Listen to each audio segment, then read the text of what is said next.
Good morning again, ladies and gentlemen. We do apologize for that brief technical glitch. We hopefully assure you that there will be no more of these things. So we're continuing at the latest in local news. This from Win Media.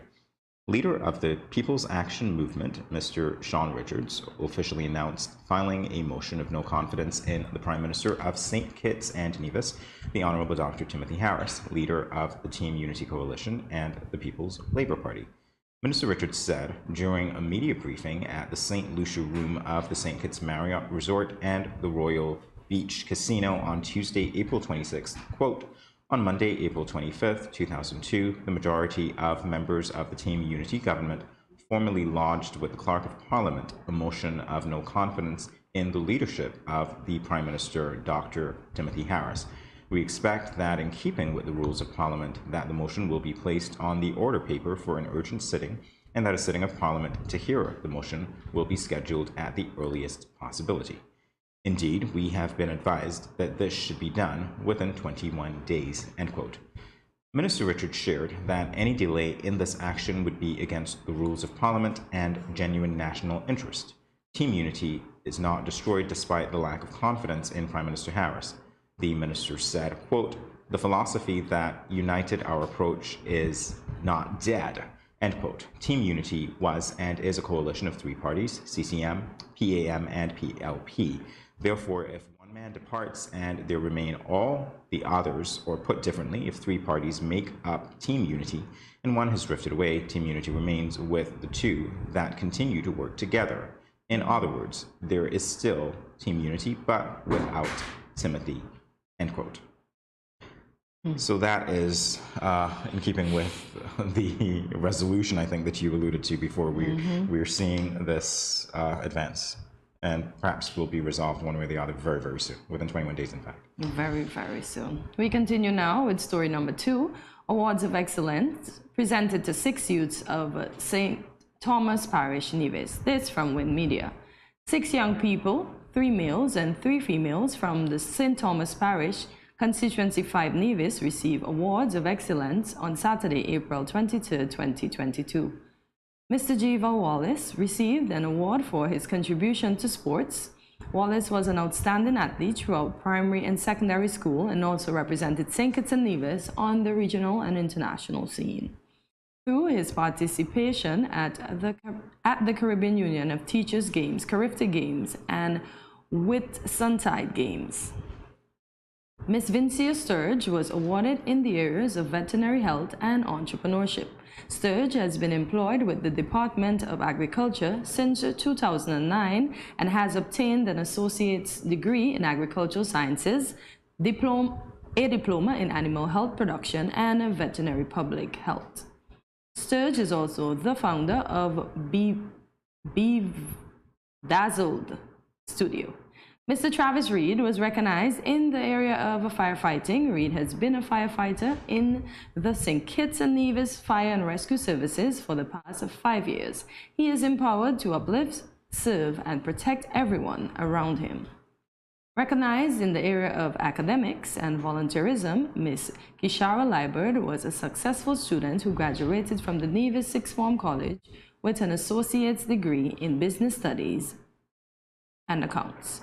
She was then employed at a local financial institution where she developed a keen interest for what the industry does, furthering her education. Another awardee, Mr. Giovanni Barnett, was recognized for his contribution to music. According to his profile, Barnett started drumming at the age of 1 when he received his first drum as a Christmas gift. Barrett, the drummer in the Charleston Primary School Steel Orchestra, Steel on Fire Orchestra, and also played in the school's Iron Band. In addition, woman police constable Hilary Hercules was awarded in the area of policing. She has served in the Royal St. Christopher and Nevis Police Force for 6.5 years. A lot of awardees on the young side. Great. So we can look forward to what else they can achieve as time progresses. And speaking of the progression of time, we're moving on to our third story, this by way of a press release from the St. Kitts and Nevis Olympic Committee. The newly expanded, renovated, and refurbished St. Kitts and Nevis Olympic Committee, or the SKNOC headquarters, was officially commissioned on April 7th with a symbolic ribbon-cutting exercise by Pan Am Sports President Nevin Ilick and SKNOC President Alfonso Bridgewater. The structure will be the nucleus of activity designed to draw young people to take up physical activity while broadening their aspirational goals through sport.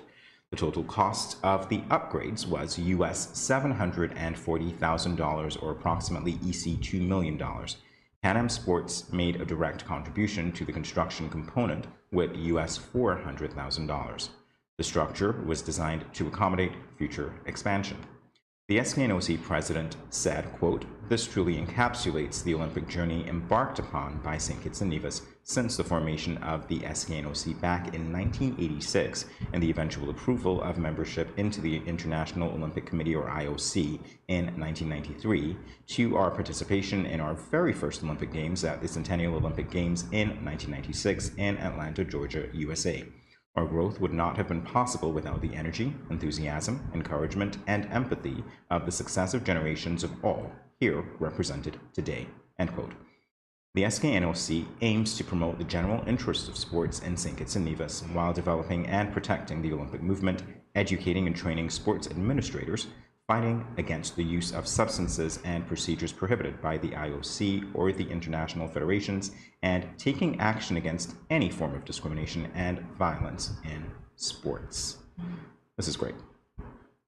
The injection of capital to that particular project, the fact that we can look forward to the expansion, I love it. So thanks to all those who contributed, and we can look forward to more productive athletes as time progresses. We'll be back in a moment. Everyone stay tuned.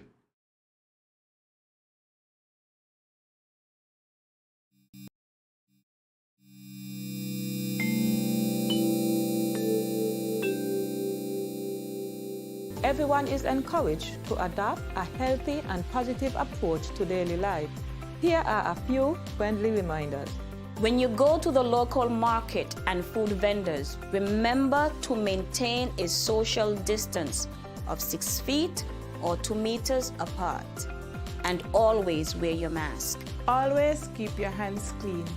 Wash your hands with soap and water, or use an alcohol-based hand sanitizer. When dining, choose restaurants with staggered seating. This will lower the risk of transmission. If you have a fever, cough, or other respiratory symptoms, please wear a mask and seek medical care immediately. Rest at home and do not visit the food vendors, local markets, or restaurants.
And we're back on Good Morning SKN. We continue now with the latest in regional news.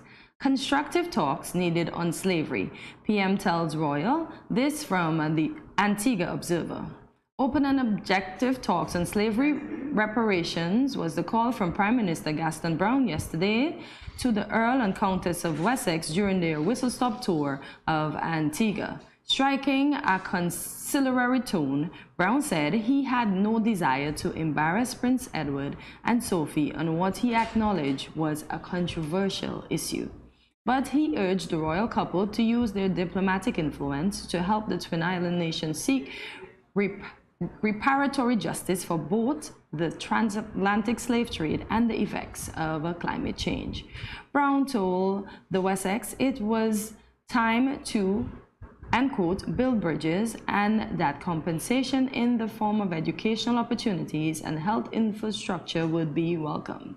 He acknowledged the absence of placard-bearing protesters which plagued the couple over the weekend in St. Vincent, the second leg of their brief Caribbean tour to mark the Queen's Platinum Jubilee. Prime Minister Brown said Antigua and Barbuda believed instead, and quote, constructive engagement.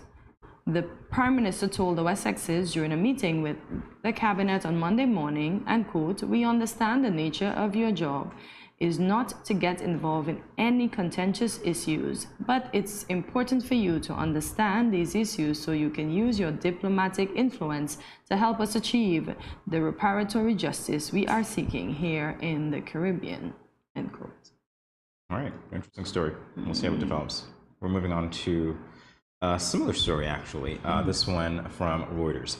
Harvard University is setting aside $100 million for an endowment fund and other measures to close the educational, social, and economic gaps that are legacies of slavery and racism, according to an email the university's president sent to all students, faculty, and staff on Tuesday. The email from Harvard President Lawrence Bacow included a link to a 100-page report by his university's 14-member committee on Harvard and the legacy of slavery. The panel was chaired by Tomiko Brown-Nagin, a legal historian and constitutional law expert who is dean of Harvard's interdisciplinary Radcliffe Institute for Advanced Study. The email and the report were released to Reuters. The move by the university in Massachusetts comes amid a wider conversation about the impacts of centuries of slavery, discrimination, and racism. Some people have called for financial or other reparations. The report laid out a history of slaves toiling on the campus and the university benefiting from the slave trade and industries linked to slavery after it was outlawed in Massachusetts in 1783, 147 years after Harvard's founding. The report also documents Harvard excluding Black students and its scholars advocating racism.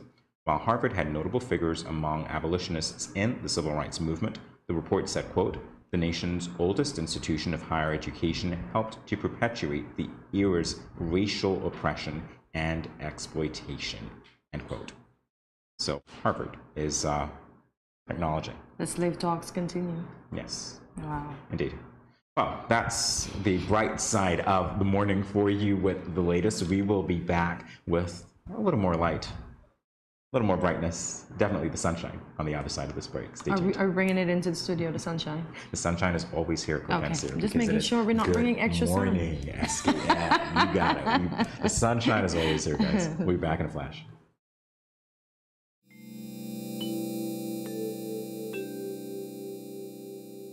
Self-health management refers to the measures people take to manage their own health. You and I should remember to wash hands often with soap and water, or use alcohol-based hand sanitizer. Avoid touching your eyes, mouth, and nose. Take your temperature morning and evening. Watch for symptoms. Persons with diabetes or hypertension are reminded to take your medication regularly as prescribed. If you have no symptoms, you may carry out your normal routine and boost your immune system. When you are outside, avoid public spaces and wear a mask at all times. If you develop symptoms, put on a mask and seek medical care. Do not take public transportation. Inform the doctor of your travel history, any contact with confirmed or suspected cases, your occupation, and whether anyone around you has similar symptoms. If you become ill, please rest at home. Wear a mask and isolate yourself from others in your household. If you share a bathroom, disinfect daily using 1 part bleach to 10 parts water. Everyone must work together to reduce the spread of the coronavirus.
No cash, no card, no problem. Jad, embrace the freedom.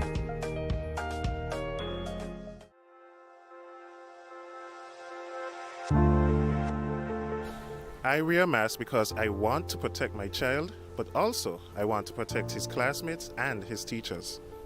I wear a mask because I care about the frontline workers who will have to work even harder if those around me get sick. I wear a mask to protect my family. I wear a mask to protect you. I wear a mask because it is the right thing to do. I wear a mask because I don't want to put any vulnerable individuals at risk, like my elderly loved ones. I wear a mask because we are all in this together.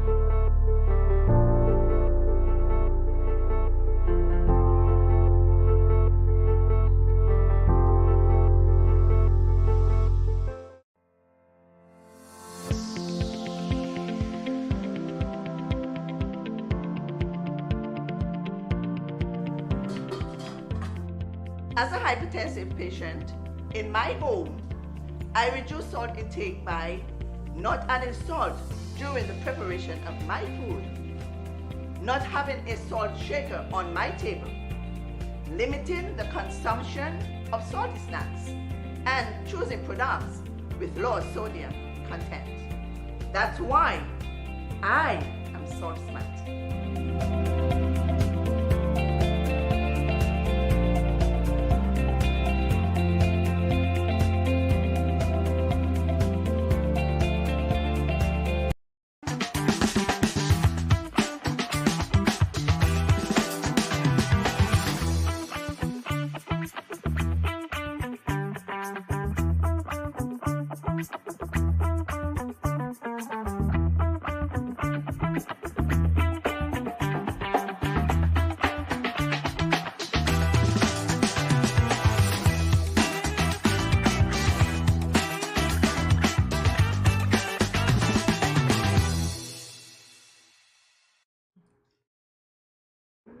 The Pan American Health Organization, PAHO, is celebrating its 20th anniversary of Vaccination Week in the Americas. This year, the week runs from the 23rd to the 30th of April under the call to action, Are You Fully Vaccinated? Get all your shots. Today, Davida Irish, the coordinator of Community Nursing Services and manager of the Expanded Program on Immunization, the EPI, along with Rhonda Lori Robinson, deputy coordinator of Community Nursing Services here in the Federation of St. Kitts and Nevis, will tell us more about Vaccination Week and vaccines in general. Welcome to Good Morning SKN, ladies. Welcome, ladies. Good morning. Good morning. Thank you. Thank you. The last time I was in the company of nurses outside of the studio, I was in fact getting vaccinated. So this does bring some memories back. All right. So obviously this topic is very important, and we know that Vaccination Week, of course, is something that is being hailed by PAHO. What can you tell us about the affiliation between PAHO and nurses here in general, health sector? Well, Vaccination Week is celebrated the last week of April, and it's a worldwide celebration. So it's the time of the year when all countries basically boast if you want to put it that way, about the coverage that they have when it comes to vaccine and life saves because of vaccine. So each year, as I said, we celebrate Vaccination Week. So this year it's celebrated from the 23rd to the 30th of April. And we do, here in St. Kitts, we also have our week celebration where we start in Vaccination Week with the opening of Vaccination Week, which were held by PAHO on Monday. Throughout the whole of this week, we will be having vaccination session. At each session, usually in our health centers, we would only speak about vaccination during a child health clinic. But for all of our clinics, antenatal, postnatal, diabetes, all of our clinics will be speaking about vaccination. And the focus this year is not just about any specific vaccination. It's about all the vaccine that we give. So we are entitled basically this week to vaccinate all of our children and adults that are not fully vaccinated. Oh, that's great. So you can expect to do a lot of work because of the efforts that you're putting into Vaccination Week. I think that's a very good point that you made, that you're not speaking to one vaccine in particular, because we've seen the news, we know what's going on here, and it seems as though our focus has been on one particular vaccine. Yes. And and because because of COVID, worldwide there was a drop in other vaccines. Because people get scared because of the COVID vaccine and they get a bit shown off or deterred. So that's why the focus now is to bring back up the standard of vaccine. Because vaccine save life, we know it works, we know it's safe. So we have to bring awareness of other vaccines. Okay. And not just the COVID vaccine. So yesterday we happened to have a talk in the studio concerning the polio vaccines. So you speak on all vaccines. So are you going to enlighten the public on all the vaccines that our body should have? Yes. Yes. Is that what it is? Yes. Okay. So what are the vaccines that our body should have? And can you tell us how do they work? Okay, so I'm going to briefly talk about our vaccination schedule. Okay. Because it's not ad hoc. Okay. Right? It's something that we have planned. So every year, each nursing district must identify the cohort of children to be vaccinated. We start our vaccines at birth. Okay. So we start with the hepatitis B vaccine. That is given within the first 12 hours of birth. In St. Kitts, that's a problem for us because we have a high prevalence of hepatitis B amongst our people. that's alarming. Yes, it is. So we give our hepatitis B at birth. We screen our pregnant women for hepatitis B. And so if a pregnant woman is infected with hepatitis B, that baby at birth is not only given the birth dose hepatitis B vaccine, but is also given the hepatitis B immunoglobulin injection to reduce the risk of that baby developing hepatitis B. So we begin at birth. Then we continue and we give our BCG vaccine. So that BCG vaccine is given around a month. So we say 0 to 11 months because there's still a period within which time we can vaccinate our babies. And BCG is Bacillus calmette-guerin, and that's the vaccine that protects children against tuberculosis. Okay. So tuberculosis affects the lungs, it affects the brain, it affects the skin. And in St. Kitts, we give it because we still believe that we have the risk of people being infected with tuberculosis. Some countries don't give it, but we still give the BCG vaccine. That's a little scar on the shoulder. That injection is given intradermally, so just under the skin. So parents are accustomed, it leaves a raised area, and it stays on the skin for a few months, and then it heals with a scar. So parents are educated and they know what to expect. Yeah, I think we've all got those. Yes. Oh, so that is the scar. Right, but you may see 2 scars though. I only have one, thank God. Some person, the older persons, there's a larger scar, which is against smallpox. Oh, my mom. Right, so yes. So we continue. And then around 2 months, we gave some other vaccine. We gave what is called a pentavalent vaccine. And that is, penta means 5. So we start protecting the children against diphtheria, pertussis or whooping cough, tetanus. We continue with the hepatitis B and the Haemophilus influenza type B. So that's a 3-dose vaccine. So it's 2 months, 4 months, 6 months. So diphtheria, the older persons used to understand about vaccine. We find the younger persons, they're not so much into wanting to understand why we give the vaccine. Right? But diphtheria, it's caused by a bacteria, and that bacteria affects the throat. It forms a thick membrane in the throat, and that child gets very ill. It affects the esophagus. The child cannot breathe. The child can die. It can also spread to the heart, the muscles of the heart. And they are deadly diseases. Then there is the whooping cough, or pertussis. And what happens, that's a bacterial infection again. What happens, the child is attacked by bouts of coughing because you affect the respiratory tract. And that baby, that child coughs non-stop. It just cough and cough and cough. And after a long bout of coughing, that child sucks in some air, so it makes a so that's why you get the local name, whooping cough. And while that child is coughing, the child is struggling to breathe, the eye bulges, can have bleeding in the eyes, and the baby can die. Then there is tetanus. So those are spread airborne, those 2. Tetanus is not spread from person to person.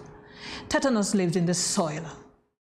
And persons who work in animal farming, crop farming, construction workers, they need to understand that they should boost up with their tetanus. Because it's found in the soil.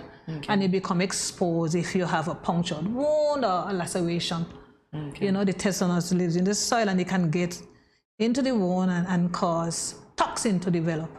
And most persons do not recover from tetanus. Maybe you would have heard about lockjaw. Yeah, I've heard because about that. Tetanus stiffens the muscles and it shuts your mouth down, get lockjaw, your body gets stiff, and sometimes persons are so stiff they can go into spasm and they can even have broken bones. So we really want to bring awareness to the public, especially to the younger persons, that vaccines are important, vaccines work, vaccines save lives, we have vaccines that are available, and we need persons to come forward and be vaccinated. So that's diphtheria, that's pertussis, or whooping cough, that's tetanus. So 5 in 1. Then we have the hepatitis B again, so we are repeating the hepatitis B again in this vaccine, and we are also doing Haemophilus influenza type B, which protects them against meningitis. Okay, well that's a lot, and that's a great schedule. You did say it was not ad hoc, so it's good that you're here to educate not just the young people, but all of us indeed. We'll be back to talk with you more after this break. Stay tuned, everyone.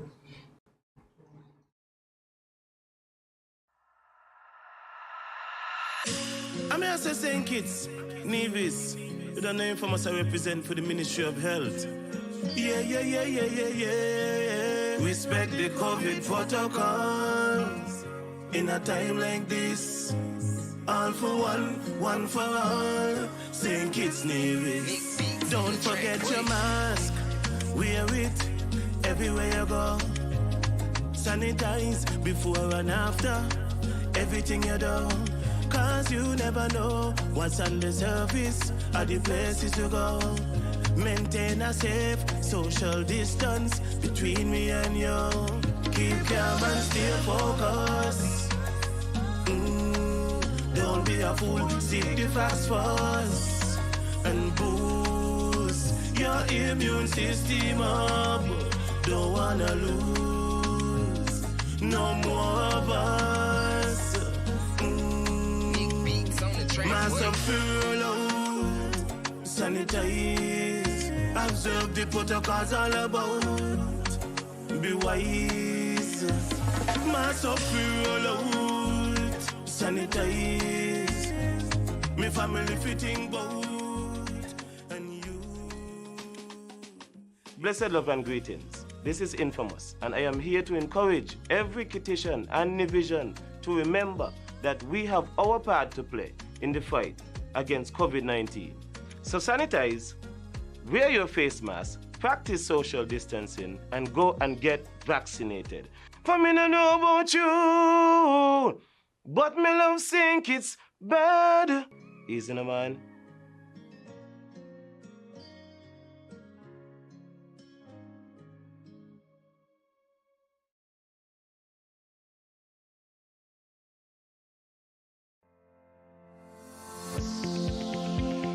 Salt is an important part of the human diet, but most of us consume more than we realize.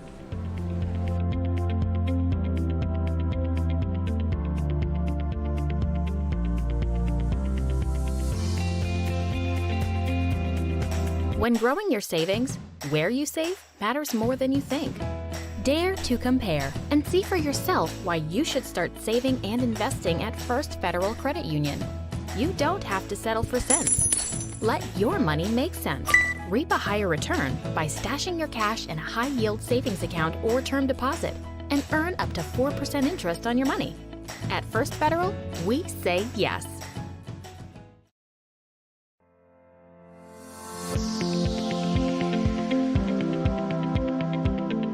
Consuming excess salt can lead to heart attack, high blood pressure, and even stroke, and other health-related conditions such as kidney disease.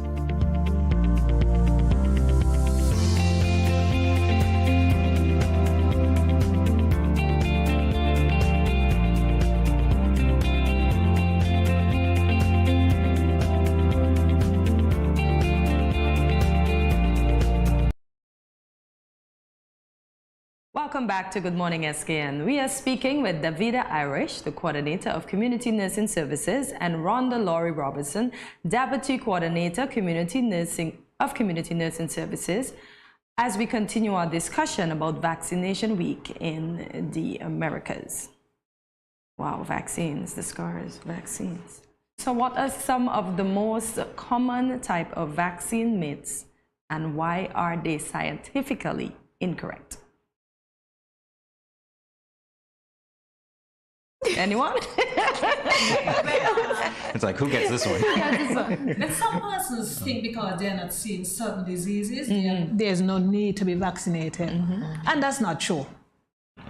We have a very good vaccination program. So we thank God that we are not seeing those diseases in our region, but the diseases are still there.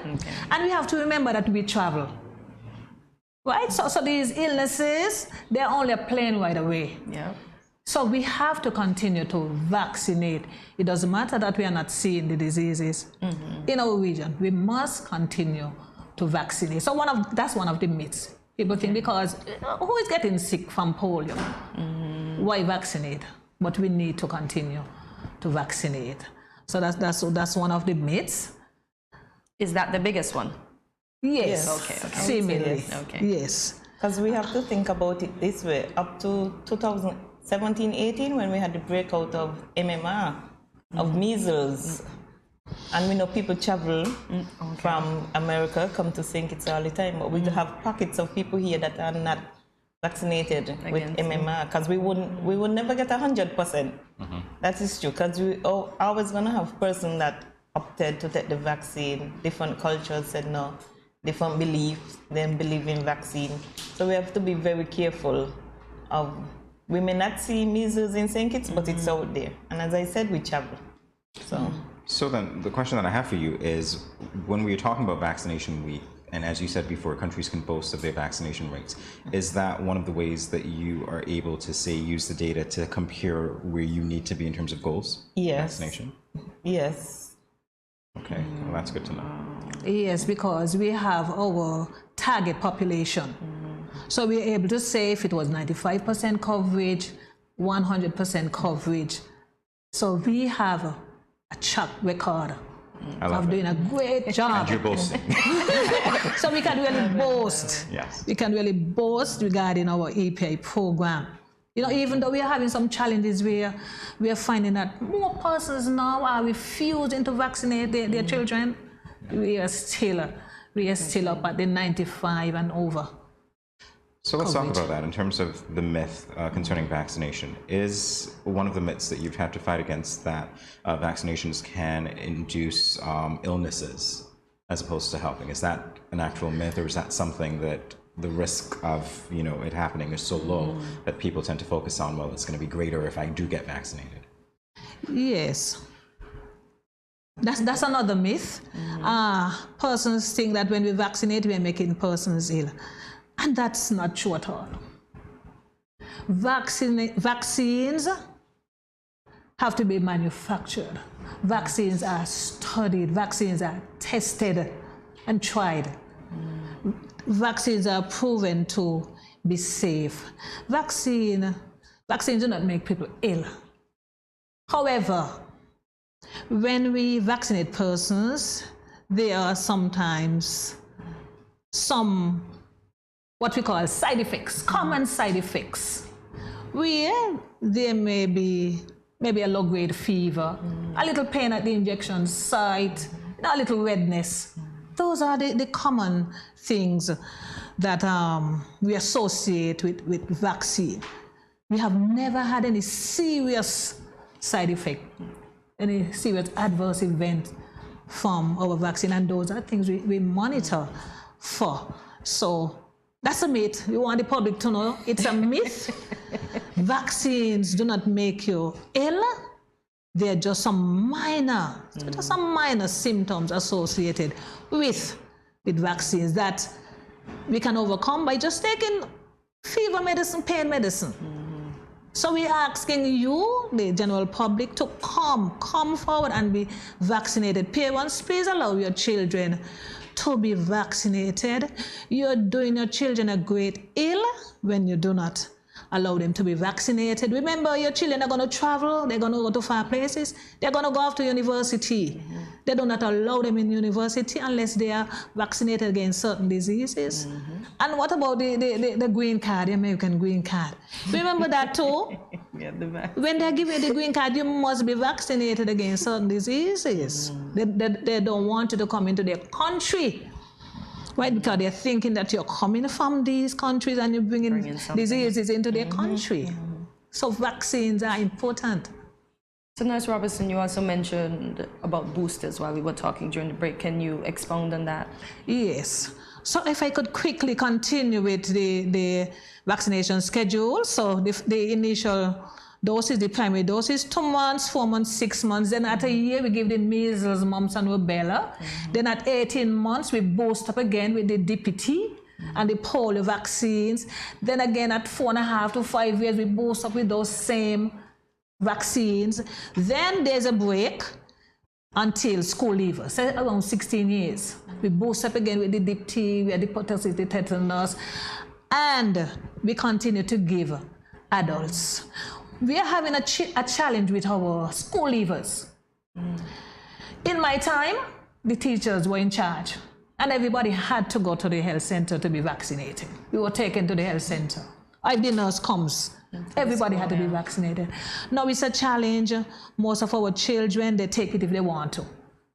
And that school leaver vaccine, tetanus vaccine, polio, they're important because we do not boost up again until 10 years after. So if that child doesn't take that vaccine at school leaver, and that child has a serious injury, has a wound, the assumption would be that that child would have been vaccinated at age 16, and we don't repeat it again until 10 years, so that's around 26 years. You know, so vaccines are important, and then we continue. So if you haven't had a tetanus in the past 10 years, you need to get a booster dose. Vaccines are important. Vaccine work, vaccine save lives. Vaccine is one of the best interventions, best medical interventions ever, because millions of lives are saved. The older persons can talk about measles and mumps. I was born in the 60s, and that is what we used to get. Yeah, does that make Everybody. me an older person? But no, we are not seeing it now. That's the question. Sorry. So in the interest of time, I do want to give you another opportunity very briefly to tell the public how we can get involved in Vaccination Week, how we can help to celebrate it. So if you could look right into that camera and... Which one? Yeah, so as we continue to celebrate Vaccination Week this week, we ask the general public, adults, if you're not fully vaccinated, if you didn't have a booster in the last 10 years, you can go to any of the 17 health centers, both in St. Kitts, 11, and 6 in Nevis, to get your DT booster. You have your children at home who are not fully vaccinated, you can step in this week to any of the health centers and get your child fully vaccinated. Please, we're asking you. And also at this time, we have a low coverage in our HPV vaccine. So we're asking parents of grade 6 students who refused their HPV in October of last year and this year to go out and make sure your child gets the HPV vaccine. This is very important. All right, and any final words, Ms. Robinson? Well, just to say again, vaccine work, vaccines save lives, vaccines are safe. We're asking you to come and get vaccinated if you're not fully vaccinated. And do not be afraid when you come that we will give you one vaccine over another. We are persons of integrity, and when I say that, I mean persons are probably afraid to come for the regular vaccine thinking that we are going to give them the COVID-19 vaccine. That's not true. We will vaccinate you. That's number 3. Well, we want to thank you for stopping by indeed. This is a delightful and informative conversation, so thank you very much for the work that you do and sharing some of it with us. Thank you for having us. More Good Morning SKN in a moment, everyone. Stay tuned. Let's face it, most parents or guardians don't want to think about their teens having sex, let alone contemplate the possibility that they might get pregnant or get someone pregnant. Teenage pregnancy is a situation that involves female adolescents. A teenage female can be pregnant as early as age 12 or 13, although it is usually 14 and older. The fact that teenagers become pregnant is related to many factors. Here are some tips to decrease teen pregnancy. Teach teenagers comprehensive sex education. Target messages at teen boys, not just girls. Get the whole community involved. Encourage mentoring, parental involvement, and support. This message was brought to you by Project Viola through the Department of Gender Affairs with support from the Basic Needs Trust Fund and the Caribbean Development Bank.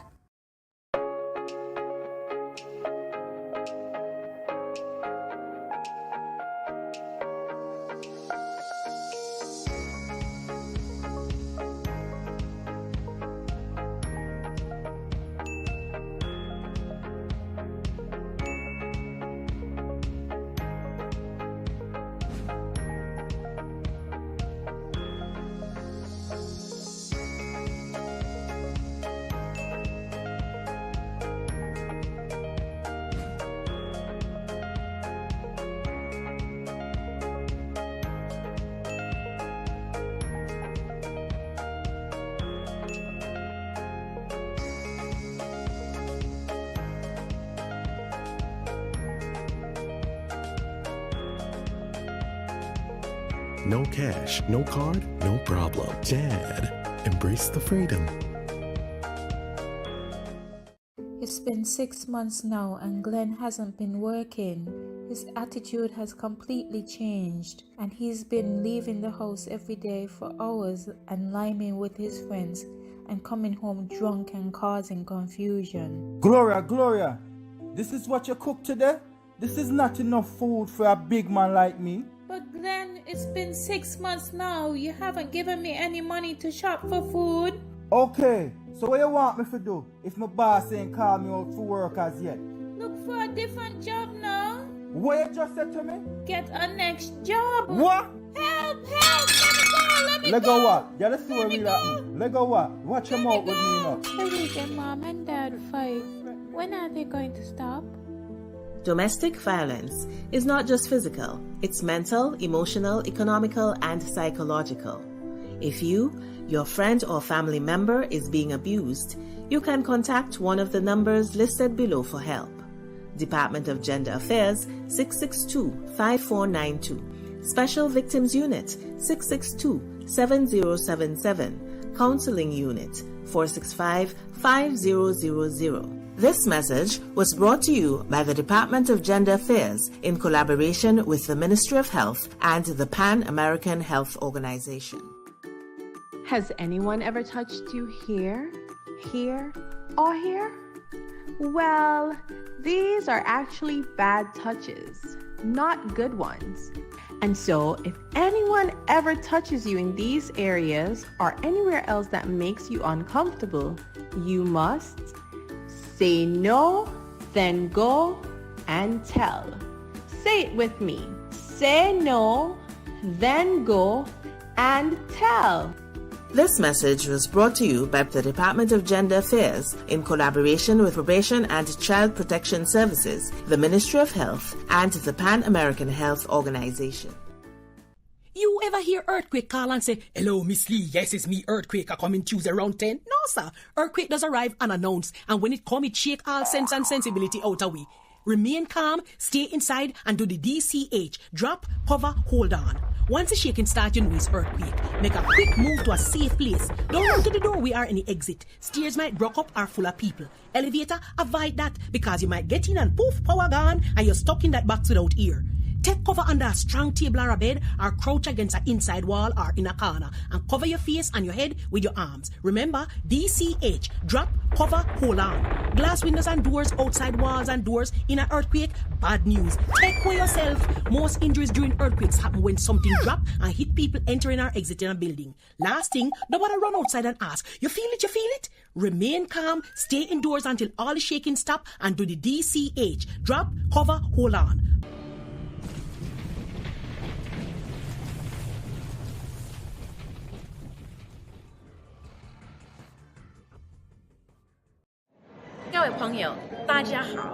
Greetings, my lovely people. I'm Chantel, residing in Taiwan. 12 hours time difference. It's nighttime here, morning time in SK. I'm busy and on the go. However, I always manage to keep up to date with what's happening in SK. All thanks to Good Morning SKN. Good morning SKN. Ciao, bango!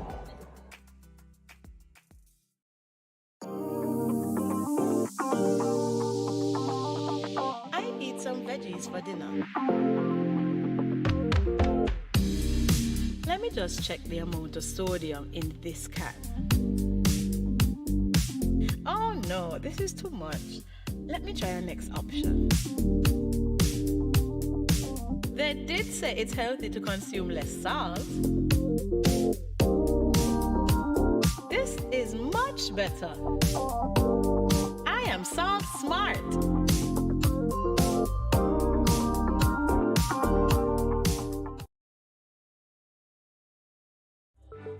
These teen boys nowadays get me so upset. I see these teen girls with their big bellies and you want to tell me y'all couldn't protect her and yourself? Come on. Now don't tell me no stupidness about you feel embarrassed about getting a pack of condoms or asking somebody for one. That ain't nothing to be ashamed about. You should be proud that you are making a wise decision, but you still have to abstain from having sex with someone under the age of consent. If your boys are pressuring you to have sex and you don't want to, then don't. You are in charge of your life, not them. I heard another one saying it's sweeter without a condom. But my granny always told me, no glove, no love. So let me tell you something. It's sweeter to have money in your pockets and not have to support a child at that young age. Before I say anything else, the best way to prevent teenage pregnancy is to abstain. In other words, no do it. Let me talk to the big men troubling underage girls. Why you sleeping with your daughter? You not live clean. Your girl at 16 and your daughter at 13. Two girl look me, but me no in that. Big man no deal with back pan back. You understand where I'm coming from, right? This message was brought to you by Project Viola through the Department of Gender Affairs with support from the Basic Needs Trust Fund and the Caribbean Development Bank.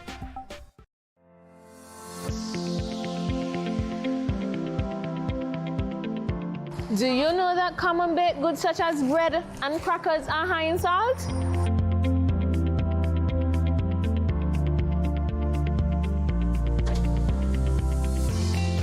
Get salt smart.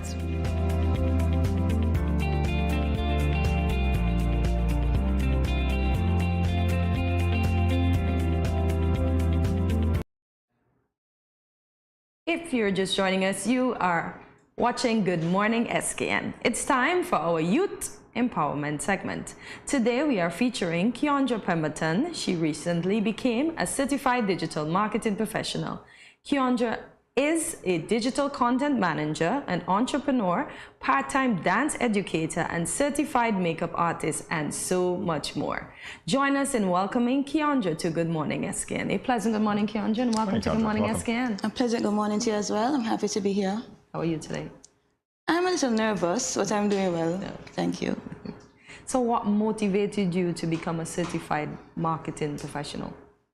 Well, I've always been interested in social media.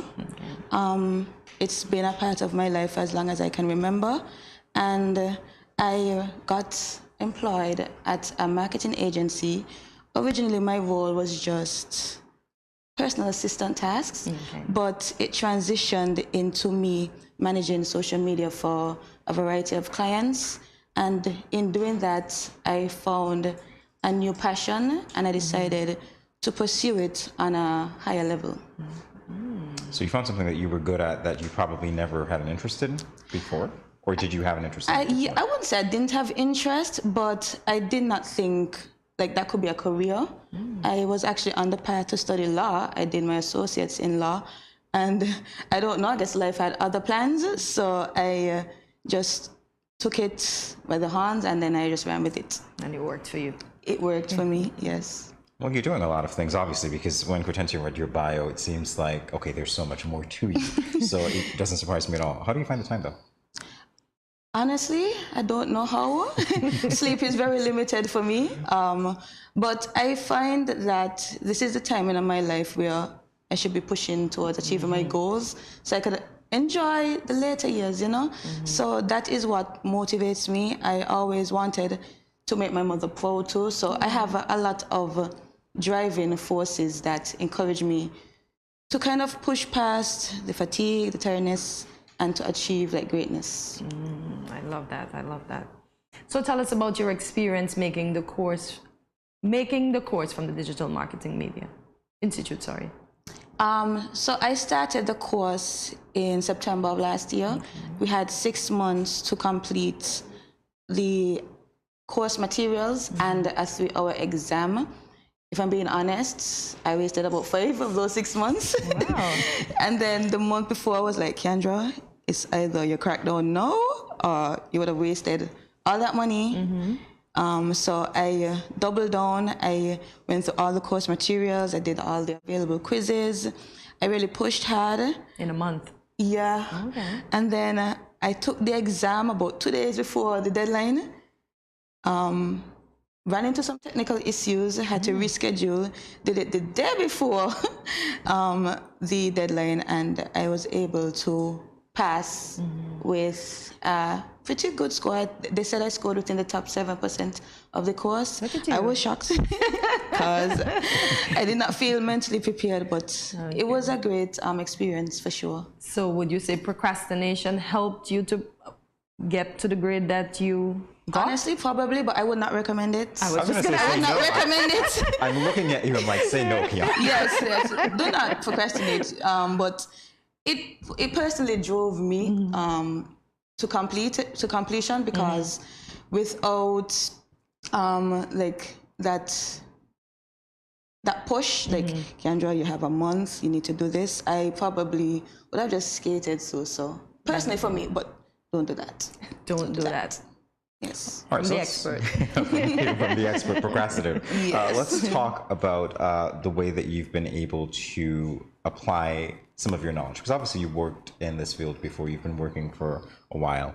How do you convince people that they need a marketing expert? Okay, that's a good question.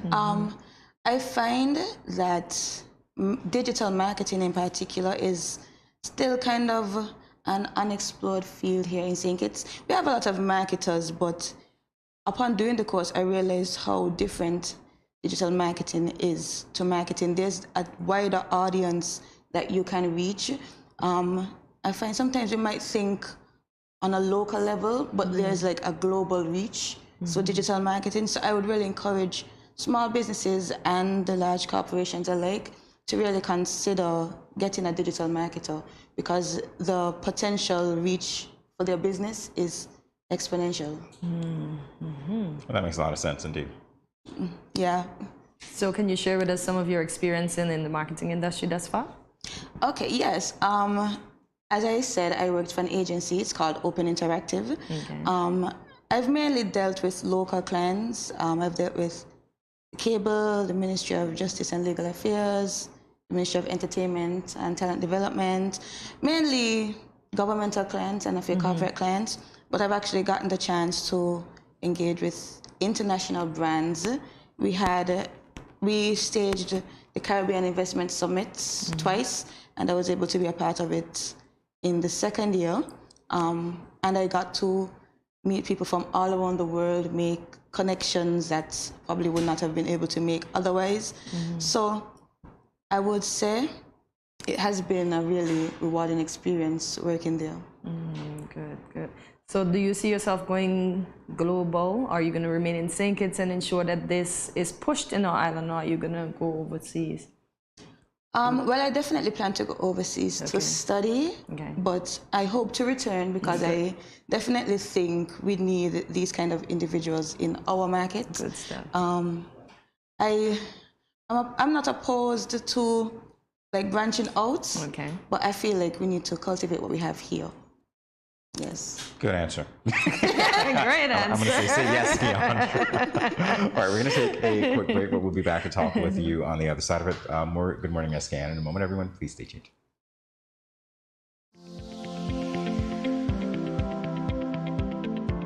Do you know that common baked goods such as bread and crackers are high in salt?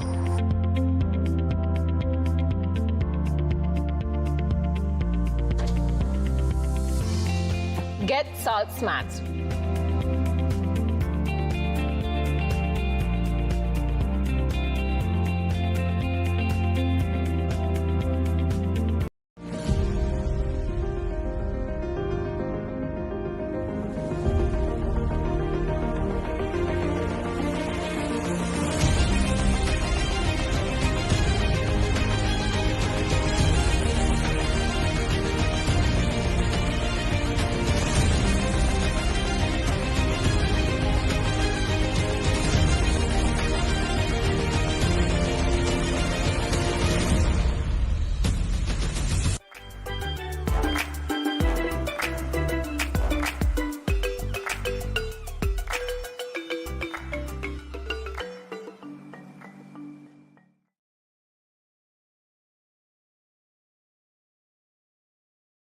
You're watching Good Morning SKN on Studio 327. We are continuing our Youth Power segment with the multifaceted Keandra Pemberton. We spoke about her recently becoming a certified digital marketing professional, and we are about to delve into some of your other endeavors, Keandra. So the path to entrepreneurship, what can you tell us that led to it, and some insights for the general public as well? So my path to entrepreneurship actually it did not begin that way. I liked to do makeup. I would do makeup for my friends, family, and then I was given the push to pursue it as a business endeavor. So I opened my makeup artistry business. It was originally called Beat by Key, and I would do freelance work here and there because I was still a student at the time. I was still in high school, so I could not devote my time to it fully. But in 2018, I relaunched with a brand new name, Lock and Key Makeup Artistry. As I said, I wanted to pursue law, so I had interest in intellectual property, and I knew I wanted a name that I could trademark. So I said, that's a nice play on my name, Lock and Key, a nice pun, I like a good pun. So I launched that in 2018, and that flourished into a makeup line in 2020, and the rest is history. I currently operate both still. The makeup, the cosmetic line is still getting there in terms of traction, but I found quite a bit of success with the makeup artistry business. You found a niche. Yes, I found and a I'm niche. looking at some of the photos there. Any memories on that one? This one was actually for a competition that they had for Carnival. Okay. They had a makeup artist competition, and I did not want to enter because I'm afraid to put myself out there like that. But You are? Yeah, my cousin was like, girl, you have to enter. That's the person in the photo. She was like, you need to enter, I'll be your model. And it was a good experience. I got more noticement from it, I would say. Okay. Clientele definitely increased. So I'm definitely glad that I did it. And I'm glad you did too. I am glad you did too. So now dance. Tell me, how does that, you do so many things. How do you manage to fit that into your schedule? Well, I think the fact that dance is probably my #1 passion. Okay. I always find time for that. I've been dancing since I was about 4 years old. Okay. And I couldn't see life without dance. So if I had to cut out something else for dance, I probably would. But yeah, it's definitely my #1 passion and something I couldn't live without. So you, earlier, a little birdie was saying you instruct kids to dance. How old? Yes, I currently teach 5 to 7 years old with one company, and then another company I teach the preteens. Companies? Yes. Oh my gosh. You are a superwoman. Quite an artist. Quite an artist. So you were dancing at 4 years old. I gotta ask this because I don't know if you're gonna tell me the truth or not, but I'm hoping you're gonna tell me the truth. At 4 years old, when you began to dance, were you actually any good? No. Okay. I had no coordination. My mother would tell me this. You had 2 left feet. For someone, of Caribbean descent, we expected to have rhythm. I did not have that. So it was definitely a journey for sure. Now they tell me. Thank you. Yes. All right, so let's talk about the boutique that you are in the process of launching. Yes. The Social Key. Yes, the Social Key. I have like a drive-in. Like I find the small businesses, they definitely don't see the value of having a dedicated marketer at times. Knowing from my experience of being an entrepreneur, I feel like I can do it all. So I definitely want to offer services to small business owners at an affordable price because I definitely see the need for a dedicated marketer. Sometimes when we try to fill too many roles, some things get lost. And this is a part of the business that definitely needs to be cultivated in order, to get a return. So I definitely want to explore that through the Social Key. That's great. And Key, by the way, guys, is QUI. Yes. Social Key. Great for trademarking. Yep. It's been our pleasure talking with you, Keandra. Hey, listen. Thank you so much for having me. I feel like you're going to come back and you're going to be talking about something else the next time. Because we've rattled off a lot of things and we haven't even touched the tip of the iceberg, really. So, yeah, it'd be good to talk with you again. Yes, it's been a pleasure. All right, great. More Good Morning SKN in a moment. Stay tuned, guys.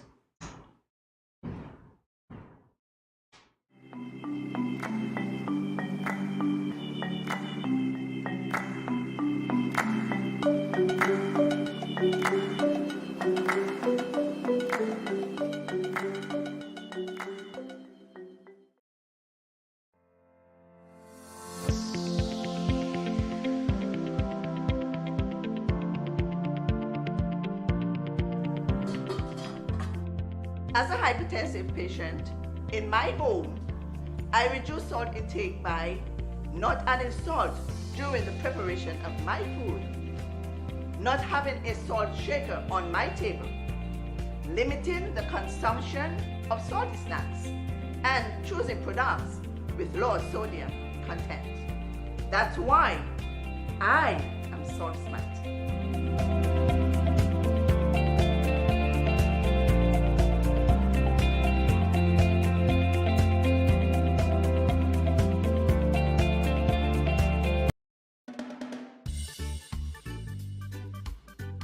Children, how can you tell a tsunami coming? Teacher me. Sammy? My mother said when uncle jump in the pool and the water spoosh out, that's how you tell a tsunami coming. Settle down, children, settle down. Do you remember our tsunami song? Yes!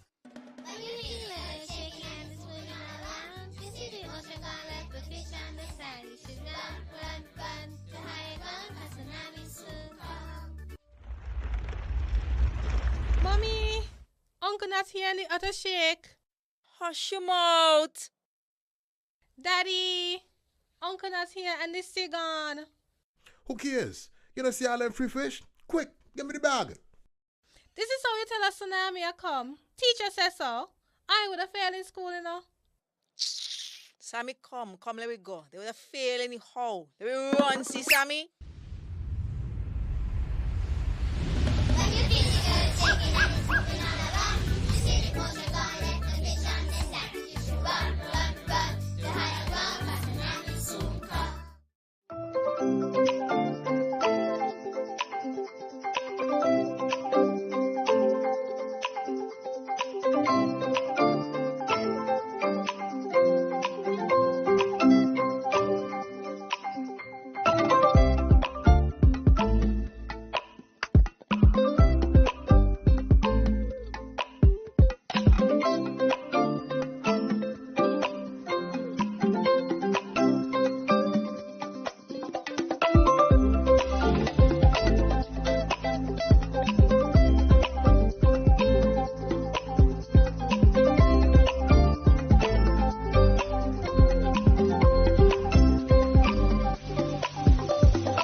No cash, no card, no problem. Dad, embrace the freedom.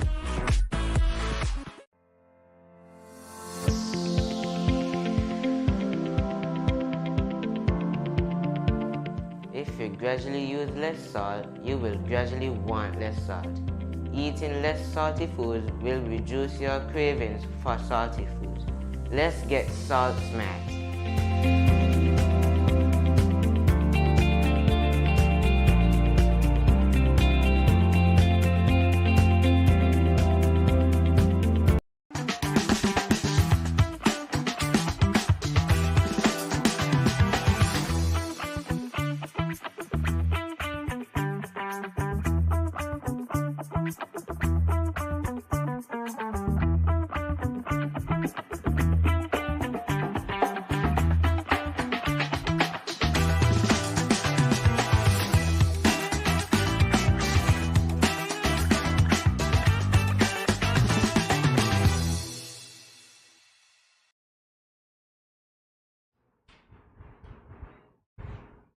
Welcome back to Good Morning SKN. It is time for Connections, and if you haven't guessed it, it's one of my favorite segments on the show. Today we are connecting with Willa Liebert-Tavernier. Willa hails from our Twin Island Federation. She is currently a research impact and open scholarship librarian at Indiana University. And recently, Willa spearheaded the launch of an open source digital resource collection called Land, Wealth, Liberation. Well, let's find out more about that. Willa, good morning and welcome. Good morning, to welcome. Oh, I love the way that you said that. We're gonna find a use for that, definitely, indeed. So let's talk about that project that I just mentioned. It seems so involved, and I imagine that because of its title, it must have struck a chord with you, perhaps even in more than one way. So what inspired you to pursue that project? Well, the inspiration or the rationale behind it was really to foster intercultural understanding. And if we're to have intercultural understanding, you first need to have understanding. And to have that, people need information. So whether the information we provide changes someone's perspective is often outside of the control of information workers like us who work in libraries, archives, and museums and heritage sites. But we were hoping to present this information in such a way that it would engage people in the general public and also encourage them to ask questions about society, because misinformation is a big problem that we have right now. When the episodes of racial unrest broke out across the US in 2020, it was clear that there was a lot of misinformation that people were operating under insofar as what really happens when people from non-white communities encounter institutions such as the police or businesses. And there's a lot of history behind that. But the history is not well known because in the US, information on Black communities and their history is marginalized and sometimes excluded completely in the K-12 curriculum, in university research, in library collections, and even in the built environment. When we're talking about heritage sites or tourism sites, a lot of that history is suppressed. And because a significant number of the population just doesn't have this understanding, there's a certain dehumanization that takes place in relation to people from non-white communities, but especially Black communities. So by telling these stories of Black communities and the various struggles that they went through, we're trying to challenge existing narratives about race, center the humanity of people of color, particularly Black and Indigenous people, and shine a light on the impacts of systemic racism alongside other forms of oppression, and lift up the universal benefits of racial justice. And, you know, right now, a lot of what is focusing our attention is, you know, the Russia and Ukraine war. But even in the early reporting on that, you saw well-educated people, trained journalists really making ignorant statements about the cultures of non-European countries. And I won't dig into that, but it just shows how far misinformation and a lack of information can go in terms of its impact on people and how people respond to members of one community versus members of another community. Oh, very good reasons indeed, Willa. So can you tell us why the name? Well, when we started doing the research, we were looking at Black Wall Streets. Okay. And the story started to tell itself as we looked at various communities that were financially prosperous or centers of Black business life. And the story that came out through the research was really that you had people working hard to be self-sufficient, to build their own wealth, to build strong communities, even though they were segregated from the wider communities. And time after time, there were incidents that hampered their progress. So this can range from outright violence by mobs to government policies. And so what came out from the research was really the making and unmaking of Black wealth in America. All right, so you gave us an overview, I would say, of some of the stories, but we're talking about, I guess, a collection of stories as well. Was there a particular story, or were there any particular stories that resonated with you as a librarian? I think the one example that resonated with me the most was the story of Rosewood, Florida. And that was a community where it was not completely, but almost all Black. You had quite a number of businesses, and the violence erupted after a housewife accused an unnamed Black man of breaking into her house and attacking her, and which was never proven. And Rosewood is actually a case in which the state of Florida eventually paid reparations to the victims in the 1980s for this violence that happened in the 1920s. What really struck me about Rosewood is that just on, and this came up in a lot of the stories, just on one person say so, or because of sensationalized accounts in the media, you had a mob attacking an entire town and just burning it to the ground. And the residents, some of them tried to make a stand. Most of them hid in the swamps. And if you know about Florida and the South and like the swamp areas, they have a lot of crocodiles and stuff. So just imagine people, children hiding in the swamps, trying to stay out of sight. And what struck me were two incidents where I would say three incidents where they received help. So one was a businessman. He was white, one of the few whites in the town, who, even though he was threatened, he took the children, as much children as he could find, he and his wife, and kept them in their house to keep them safe because the mob would not attack a white home.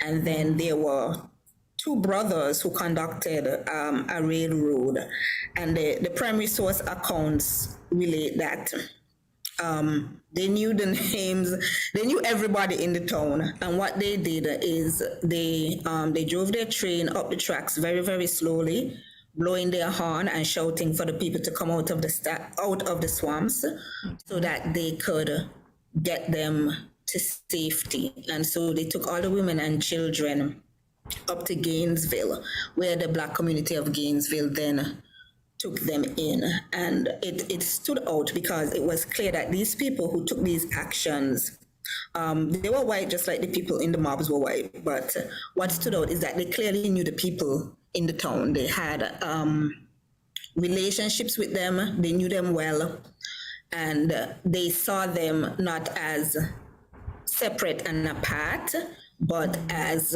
belonging to, the same community. And so when they even at danger to themselves, because the mob could have attacked the train and could have attacked the homes, they still reached out to help where help was needed. That to me the will survivors represent. actually took an oath of silence that was only broken because of investigative journalism in the late 70s and 80s, where they agreed to tell their stories, and the state of Florida paid reparations to the survivors and their descendants. It's a very interesting story and account, Will, and I thank you for sharing that. What you said about dehumanizing Blacks, the way that it came to light in that particular story that you shared, definitely resonates with me, and I'm sure it does with our viewers as well. We're going to continue our discussion after we take a quick break. Don't go anywhere. More Good Morning SKN in a moment. Stay tuned.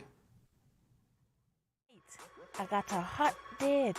He older than me, but I don't care. I like what he telling me. He say I look sweet and ting. What? You want me go home with him? Nice. Boy, I wonder if I'm ready for this. I notice he ain't got a condom, but I gonna go ahead, see? He might think me ain't like him or trust him. Plus, this my first time. Nothing gonna happen to me. Lord, how could I let this happen? I ain't ready for no child. Who can support me and my child? My man gone jail and mommy and daddy said they ain't gonna help. I all on my own. How could I be so careless? I wish I could go back to that now. But my education on hold. How could I let this happen? Don't let this happen to you. Contact the Department of Gender Affairs to find out about confidential offices and personnel available to answer questions about your sexuality or pre- or postnatal concerns. This message was brought to you by Project Viola through the Department of Gender Affairs with support from the Basic Needs Trust Fund and the Caribbean Development Bank. The continued fight against COVID-19 requires the continued practice of public health measures across all sectors and in every community. Frequent and proper hand washing, wearing face masks, and physical distancing. Do you know who is not physical distancing? The Aedes aegypti mosquito. Let's avoid overloading our healthcare systems. This means simultaneously protecting yourselves and your loved ones from all disease, including mosquito-borne illness like dengue fever, Zika, and chikungunya viruses. Did you know that dengue is the most common mosquito-borne viral disease in the world? So let's get to work. Use window and door screens to keep mosquitoes out. Change the water in vases and scrub inside surfaces to remove mosquito eggs. Avoid using saucers with potted plants to prevent collection of water. Securely cover water barrels and drums with mosquito netting and properly fitted covers. Scrub the inside walls of water barrels and drums with detergent 1 to 2 times per week. Walk around the outside of your home and remove or overturn containers that can collect water and become breeding sites. Mosquitoes only need a small amount of water to lay their eggs. Remove unwanted cans, bottles, buckets, or used tires. Other items still in use must be properly stored in covered areas to avoid water settling in them. Clean roof gutters and air conditioner trays. Debushing and removing tall grass from around your home or establishment is also key to reducing mosquito populations. To decrease your risk of being bitten by infected mosquitoes, use proven personal protective methods too. Apply an effective mosquito repellent to exposed areas of skin according to manufacturer's instructions. Wear light-colored long pants and shirts while outdoors in the early morning and late afternoons. Further, protect vulnerable family members like pregnant women, children, the elderly, and persons who are unwell by using mosquito nets to sleep or rest, even during the day. Fight the bite and protect yourself and your family too from mosquito-borne diseases. This message is brought to you by the Pan American Health Organization, Office for Barbados and the Eastern Caribbean countries. When growing your savings, where you save matters more than you think. Dare to compare and see for yourself why you should start saving and investing at First Federal Credit Union. You don't have to settle for cents. Let your money make sense. Reap a higher return by stashing your cash in a high-yield savings account or term deposit and earn up to 4% interest on your money. At First Federal, we say yes.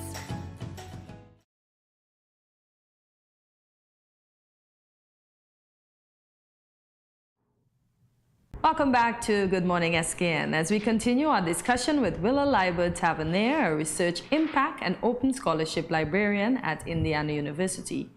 We are speaking all about the digital resource Land Wealth Liberation, which she spearheaded. So, Willa, during the break, we were having a cordial conversation. So, can you tell us have you ever experienced any discrimination whilst living abroad? Well, the thing is that even if people are not personally prejudiced, it affects all of us. And I'll share 2 things. I have 2 boys. They're in the primary school system here. The first year we were here, in math class, my oldest son was paired with another student. They work in pairs. And that student said to him that they couldn't be partners because a white person can't be partners with a black person. And so when he came from home from school and he told me, and I asked him, did he tell the teacher? And he said yes, and I asked what the teacher did, and he said that she reassigned him. And I waited for a week to see if the school would reach out to me. telling myself, well, you can't go up there and cuss out the people. So let's see if somebody says something. And they didn't say anything. So I reached out to the classroom teacher. And, they had some sort of intervention with the young man and his parents. And the teacher came back, the classroom teacher, not the mathematics teacher, came back and told me, he just doesn't seem to get it. He's the other child. He said it as a joke. He didn't mean to hurt anybody. We just don't seem to be able to get through to him why this is inappropriate and not funny. And I'm happy to say that the school really, not my incident alone, there were other children who had incidents, and the school really, over the past couple of years, have taken a deep dive into learning how to deal with problems like that, getting training from people and organizations that know how to handle those sorts of things, and also how you build an intercultural classroom rather than telling only the stories of one group of people in America. And, also I live in southern Indiana, and this is a place where historically the Ku Klux Klan has been very active. They have, recruited on campus. They've, put flyers about the place. I've worked the reference desk where a patron called me in tears looking for some information about a murder that took place a few years ago of an Asian student who had been killed by some white nationalist terrorist, I guess. So even if something, me not having grown up in this system with race, having to deal with racism, is not some sort of automatic protection from it. I think once you're here, you can be affected by it, whether directly or indirectly.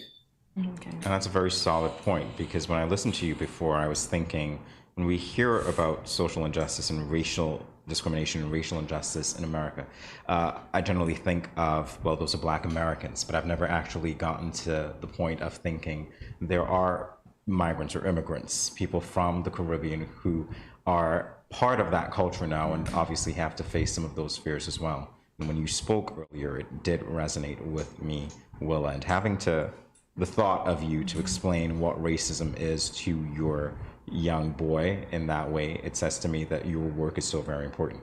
So let's continue to talk about your work, the fact that it is an online digital resource, the fact that it is, I would assume by that very nature, accessible to anyone, anywhere in the world. Let's talk about that. Yeah, so it is a digital online resource, and it's anyone anywhere in the world who has an internet connection can connect. And something you said just now resonated with me, because I also, most of my friends are still back in the West Indies, and a lot of the times there is a lack of understanding of Black America, because also we don't have the information, we don't understand what challenges they faced historically, because we, people like me who grew up in the 80s, where, our parents and our grandparents kind of went through the struggle, and we were able to grow up in a less prejudiced, though not perfect society. Oftentimes we have blinders on because there's a lot that we can deal with that we won't take offense at. People say stupidness, it's not personal because you have confidence. You don't have, it never occurs to you that you might not be able to do something because of your skin color, because you grew up in a situation where everybody, well, not everybody, but many people, are the great majority, look like you. So your doctors and your lawyers and the leaders of your country and your scholars, they all look like you. So you don't have this lack of confidence that you can do something or that you belong in a particular place, but it's a different, it's the Black American experience is different. So I was really interested in making this accessible. And basically, it's a digital scholarly resource. And what we do there is we apply computer-based techniques to a particular area of study to gain insights that you would not be able to see without using those techniques. So this digital storytelling that pulls all of these stories together, and we present it in a timeline format, it helps you to see a pattern, right? It's not just, well, there was this one thing that happened over the break. We were talking about Tulsa. A lot of people know about Tulsa, not everybody, but it is the most widely known sort of Black financial district that was destroyed, but I don't know that there were so many more. And when you start to string these together on a timeline and you see what was happening, okay, this happened in the 1860s and the 1870s and the 1890s and the 1900s and the 1920s and the 1930s, over and over and over again, then you get to see the true impact. And even though the information is out there in the scholarly work, it's presented in a different way when you apply these digital techniques, and it's also presented in a way that the layman can understand. We use minimal computing techniques. We don't use very complex techniques, even though those are available to us. And I've used them in other research. We used a low computing approach, so really that we could build this digital resource collaboratively with student workers and make it easy to maintain as well, and not use up, because when you use a lot of complex computing techniques, it takes a lot of energy, it takes a lot of power, it takes a lot of hardware and software.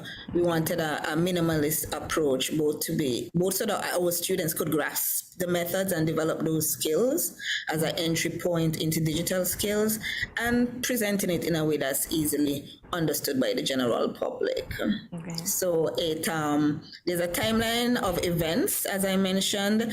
There's also stories about specific communities and specific people, and then there's lesson plans that explore how Black communities were affected by the rule of law or the absence of the rule of law. And each of these is supported by references to reliable information, scholarly articles, investigative journalism, and archival sources that the great majority of these you can click through and read the full text of those underlying sources.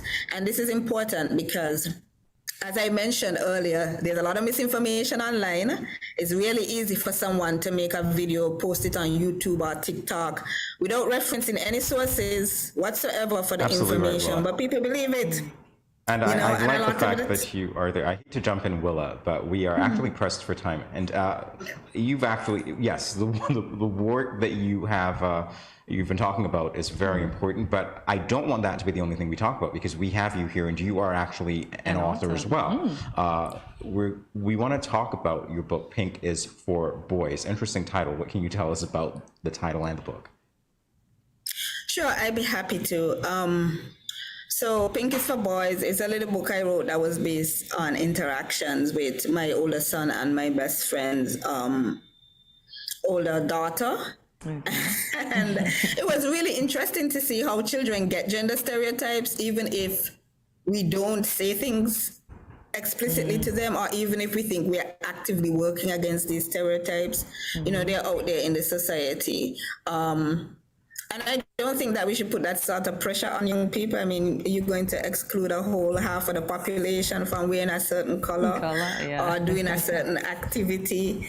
We shouldn't put those limits on children. And I found it interesting, and I found the ways that we each dealt with it in talking to the children interesting in terms of how you resolve conflict, that you can disagree but stay calm.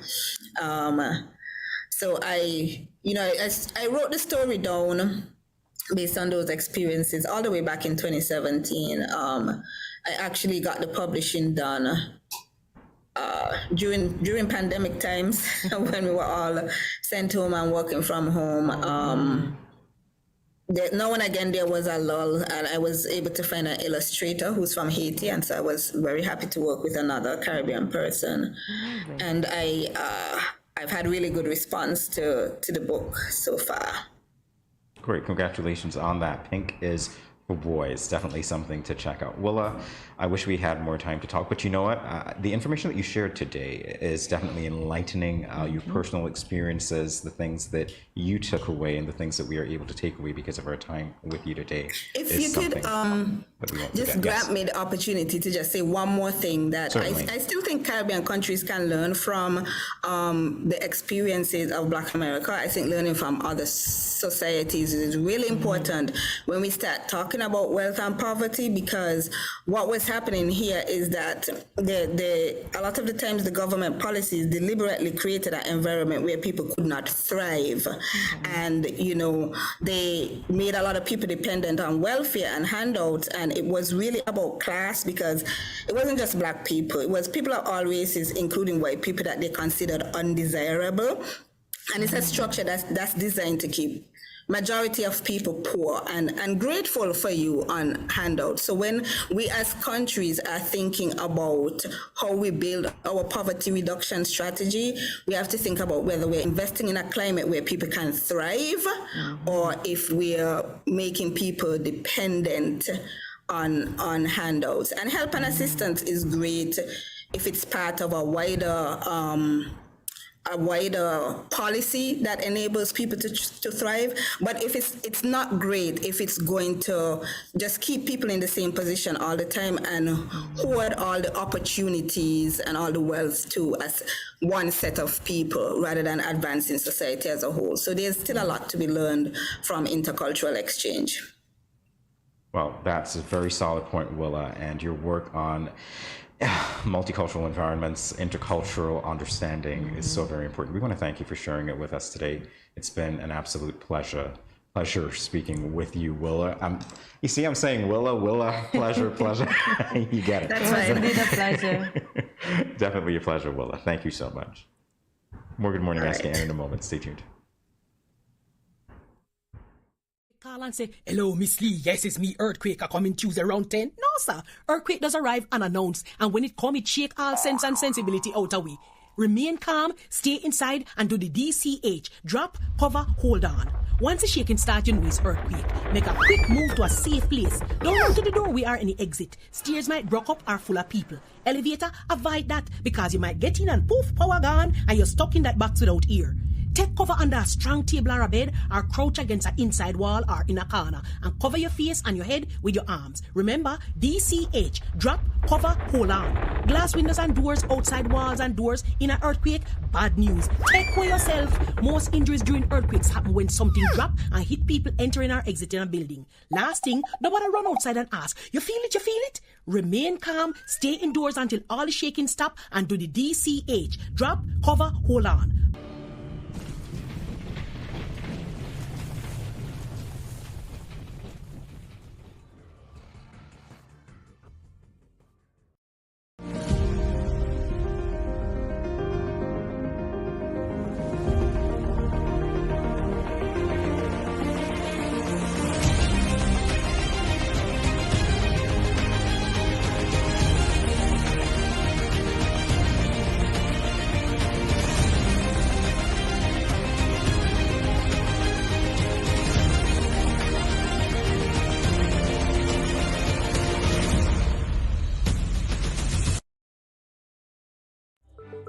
These teen boys nowadays get me so upset. I see these teen girls with their big bellies, and you want to tell me y'all couldn't protect her and yourself? Come on. Now don't tell me no stupidness about you feel embarrassed about getting a pack of condoms or asking somebody for one. That ain't nothing to be ashamed about. You should be proud that you are making a wise decision, but you still have to abstain from having sex with someone under the age of consent. If your boys are pressuring you to have sex and you don't want to, then don't. You are in charge of your life, not them. I heard another one saying it's sweeter without a condom. But my granny always told me, no glove, no love. So let me tell you something. It's sweeter to have money in your pockets and not have to support a child at that young age. Before I say anything else, the best way to prevent teenage pregnancy is to abstain. In other words, no do it. Let me talk to the big men troubling underage girls. Why you sleeping with your daughter? you're not live clean. Your girl at 16, and your daughter at 13. Hey, two girl a look me, but me no in a that. Big man no deal with back pan back. You understand where I'm coming from, right? This message was brought to you by Project Viola through the Department of Gender Affairs with support from the Basic Needs Trust Fund and the Caribbean Development Bank. Consuming foods like bananas, potatoes, and dried peas and beans such as lentils and kidney beans contains potassium, which helps to reduce salt in the body.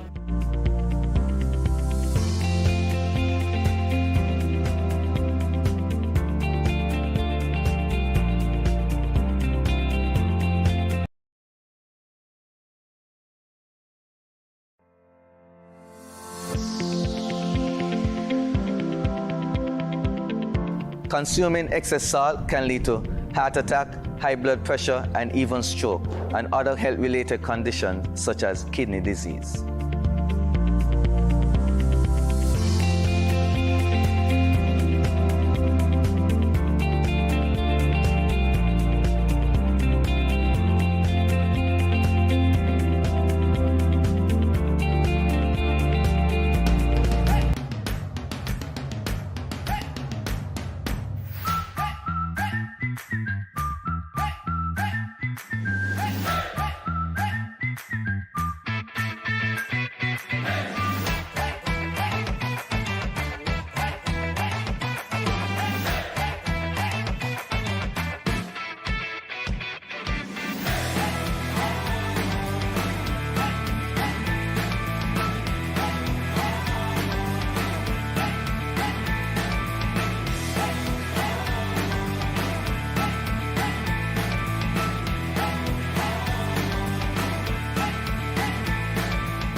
Welcome back to Good Morning SKN. Earlier today, we spoke with the young entrepreneur, Keandra Pemberton, while we have another entrepreneur in our midst.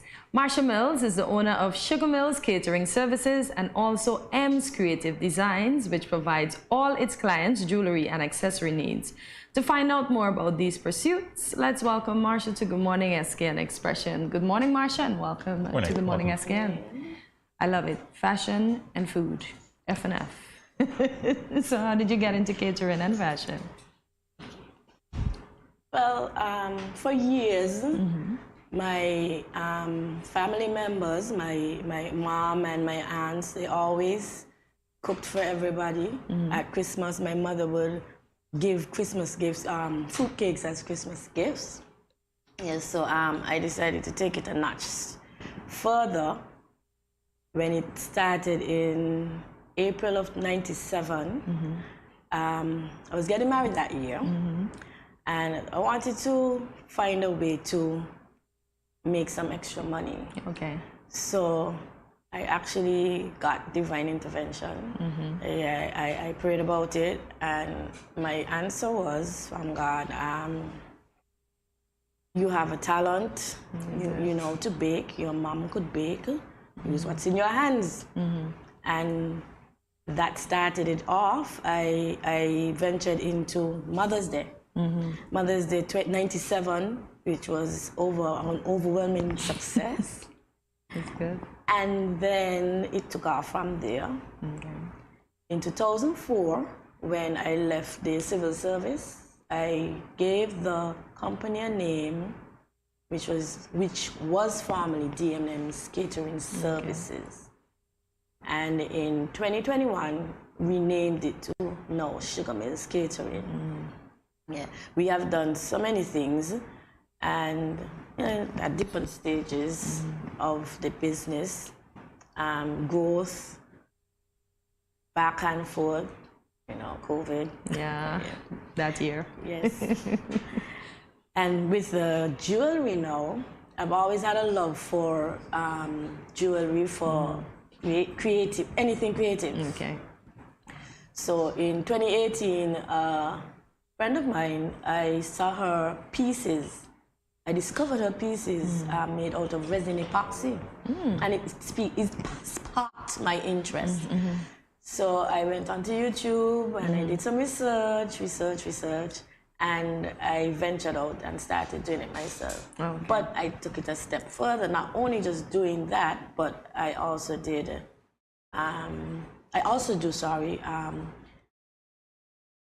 jute twine jewelry, polymer clay jewelry, wire jewelry, along with the resin epoxy and leather. Okay. Yeah, and leather. Okay. Yeah. All right, so I want to jump in here and talk, go back to the food, because Kortensia said food and fashion. We're going back to the food a little bit. The catering service. Interesting name, by the way. Love the name. Yeah, Sugar Mills Catering Services. What particular services do you provide? And I'm asking that because I remember you're saying that you were getting married and you needed money to do that. So I'm thinking, okay, there has to be come home to Jesus kind of story here where you perhaps cater to, for weddings or something like that. Let's talk about the services. Okay, so we cater for any occasion. Okay. We cater for weddings, christenings, parties, birthdays, anniversaries, seminars, business meetings. We recently did, which was a newbie to me, but it's just like normal catering, a wake. Okay. Yes. Okay. And we also have done sporting events. Okay. As well. Well, business is good. Business is it's very getting good. back. It's getting back from that year. From that year we don't speak about yet. Right. That year we don't speak about those years that we're still living through, but yes, good to know. So talk us now through what happens when you have to cater to an event. And I imagine that it's different depending on the type of events, but I want to know what really goes on behind the scenes. So you must have some engaging story, some most memorable story. Yeah, I can see it all over your face. Give us that story. Okay, so behind the scenes, we you get an order first. Somebody calls, they're interested in whatever. Then you get the details from them, exactly what they need, how many persons, food allergies, because I suffer from food allergies, so I make sure I give that option. Food preferences, whether they're vegans, vegetarians, meat lovers,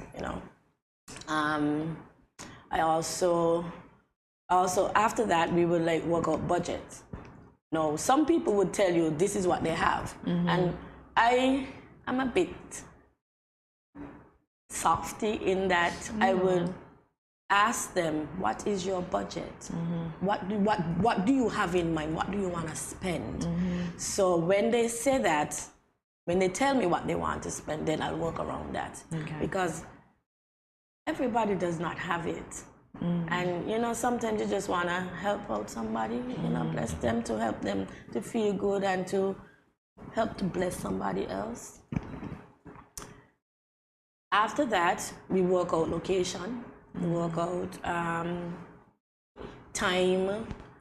We work out if they need just finger food or food or just cakes or whatever. They would tell that. They will let us know what they need. So you effectively walk us through everything that we need before we get there, so that it's all in your hands. Yes. Well, that's good to know, because you're the caterer, I'm not. We'll take a quick break and we'll be back to talk with you more after. Stay tuned, everyone. Greetings, my lovely people. I'm Chantel, residing in Taiwan. 12 hours time difference. It's nighttime here. Morning time in SK. I'm busy and on the go. However, I always manage to keep up to date with what's happening in SK. All thanks to Good Morning SKN. Good morning SKN. Ciao, bango!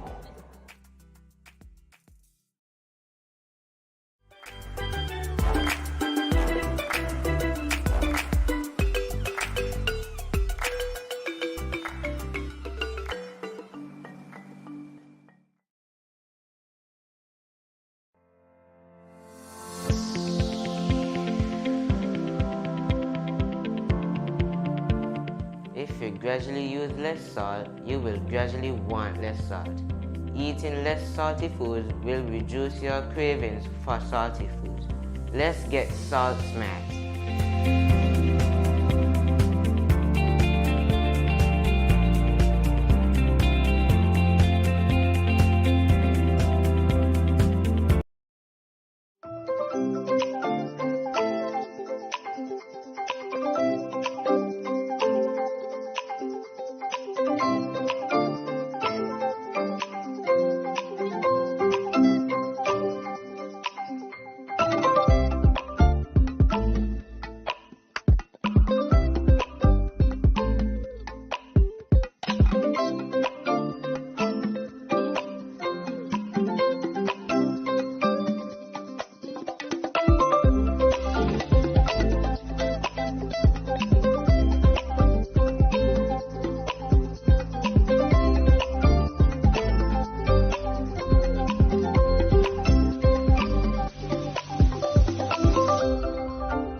No cash, no card, no problem. Dad, embrace the freedom.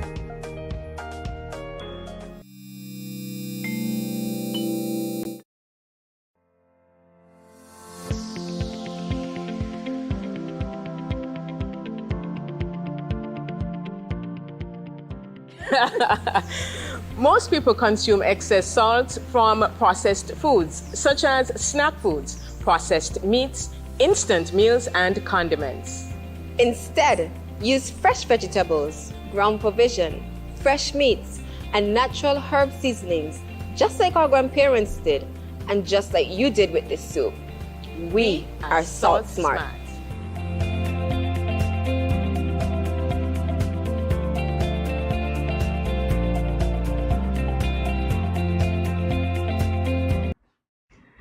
Welcome back to Good Morning SKN. We were having fun speaking with Marcia Mills. I'm about to have some of my own here, but she's the owner of Sugar Mills Catering Services and M's Creative Designs. Marcia brought some interesting stuff with her. We've got some, well, you saw me do that Vanna White thing earlier, and we also have some lovely jewelry on display. I'm thinking that we should start with jewelry. Okay. Marcia, what do you have to tell us? What do you have to show us there from left to right? Okay, these are made with resin epoxy. These shiny ones. Okay. This is also resin epoxy on a memory wire, so it stretches. It stretches to fit whether your bracelet or necklace. Okay. Then we have some of my fun pieces, which is polymer clay. You can shape it to any style you want, and you bake it. And this is also polymer clay that looks like beads, pearls. Yeah. This is jute twine. This is wire. Sorry, what did you say this was? Jute twine. Jute twine. You see the detail on that? How long did this take you to make? About a day. About a day. Wow, this is incredible. And this is wire. Okay. This is also wire. This. Okay. These. And then we have the leather. Ooh, now you're talking. Leather. Now you're talking. You're talking my language. Jamie's thing. Leather. Okay, nice. And the leather earrings. And you mentioned you finished this one last night? Oh, yes, I did. I completed this last night, just for today. Oh, this purple. It feels special. It's gorgeous, man. Just for you today. It's incredible. I love this though. You love that. I Okay. don't wear earrings, by the way, guys. You also mentioned this was clay? Oh yes, this is opal clay. Okay. This is opal clay, so it has the opal shine to it. Okay. Yeah. The designs are so very different, yet they all speak to me. Okay. So you're such a... Even what you're wearing, that's you're wearing yourself. Yes. You're wearing yourself. And you forgot. Yes, I am. But she's wearing herself. We forgot that. That's gorgeous. Thank It's you. absolutely gorgeous. Thank you. All right. So, hey, Kortensia, you do the honors, please. Because Fashion we've already and gone to fashion, food. so we're getting to food. So can you tell us what is in the container? Okay, so in the container you have a red velvet cupcake with a blueberry cream cheese infused frosting. You have a coconut tart and a chicken patty. Oh, lovely. Wow, great stuff. Probably tasty too. Well, it's a Wanna taste try? test, Kortensia. You want to try? And I do recommend that you do taste it. But hey, I've got Sugar Mills Catering here. I know it's going to be sweet. Yes, it is. Now, if only I could get the container open. Hey, here we go. When you go live, huh? What are you Jeremy, eating? is it that I'm so good with the food I'm always the first eating? Yes, it's really good. No comment. All right, so how does that taste? Really good. I had the chicken patty. You had the chicken patty? I just want to take a bite out of this. Oh, the design. Huh. You went straight for the almost cake. Get me to make this face, His don't you? next I'm gonna hide favorite my eyes, flavor okay? in I'm gonna hide cake. my eyes. Red velvet. Absolutely hiding my eyes now. I remember when it was his birthday, I asked him what cake does he want, and he said either red velvet or chocolate. So you need an next birthday cake? Need an next birthday cake? You can't answer. Sweet, soft, light. Yeah, I must say that. Getting was soft as transported. well. I've had slices of heaven before. This is heaven in a cake. Heaven in a cupcake. Okay. All right. So we're getting your next birthday cake.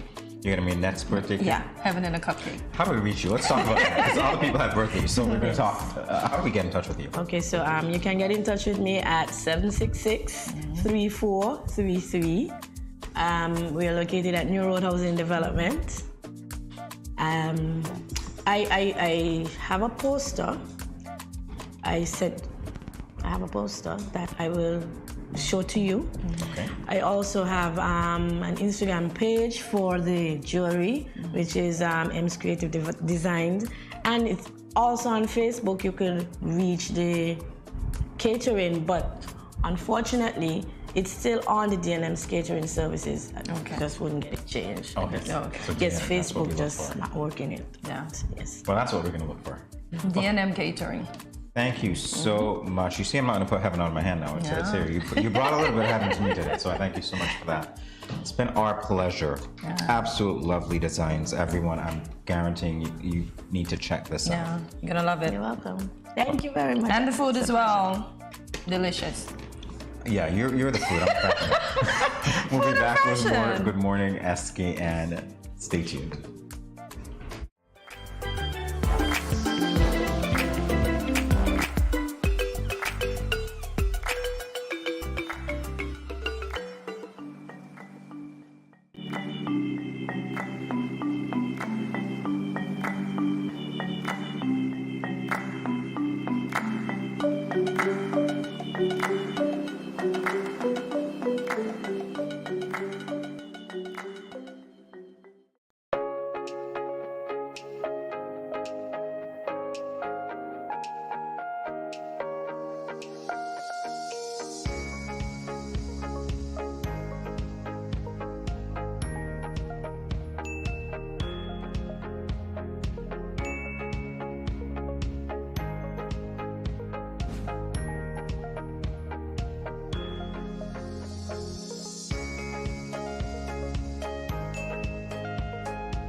No cash, no card, no problem. Jad, embrace the freedom.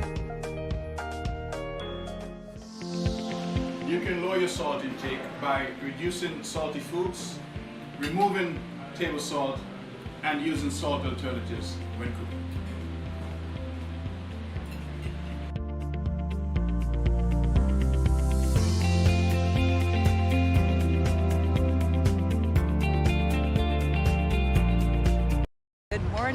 Carol from Lux Carnival, and I listen to Good Morning SKN.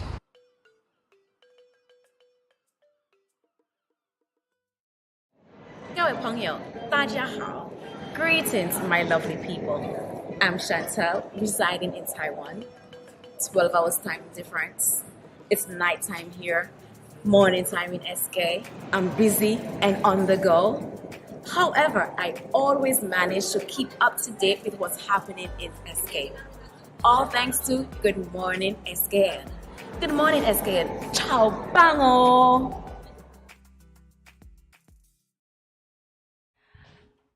Sharena. Hey, you know what? There's somebody in the studio, somebody who's part of our family that we know is watching right now. Sharena, wherever you are in the building, come on down to the studio right now. Guys at home, guess what? We're waiting for her to come. Yes. She doesn't know what we're doing, but Sharena is our makeup artist, and today is her birthday. So we have a little surprise. It's unscripted. She doesn't know what's going on. She's on her way. She's being ushered. And when she gets here, we're going to begin the party. Oh, look at who it is. Here she comes. Hi, Sharena. Come on down. Come on down. Come on down. Step right this way. Step right this way. Come. There you go. We were just telling our viewers that it is your day to shine. Birthday. Yep. Listen, Sharena does such a good job. A lovely job. She's an integral part of our family here at Studio 327. Every day, she's literally like one of the first people that we see. We see your face. You make our faces beautiful. Yep. You make us feel good. Listen. Thank you so much for all that you do. Conversation is always great. We're always talking about something current. Yeah. Yeah, well, let's talk about the cake because obviously, hey, I heard that you're a big social media queen. You post everything on social media, like 6 posts a day. Yeah. So, necessary beauty. You see this cake? You see what we've got for you? Necessary beauty. It's in pink. I hope that's your favorite color. Layla's color. Layla's color, your daughter. Okay, so Layla, the cake is for you too, all right? Make sure you get a piece. Enjoy, Layla. We have...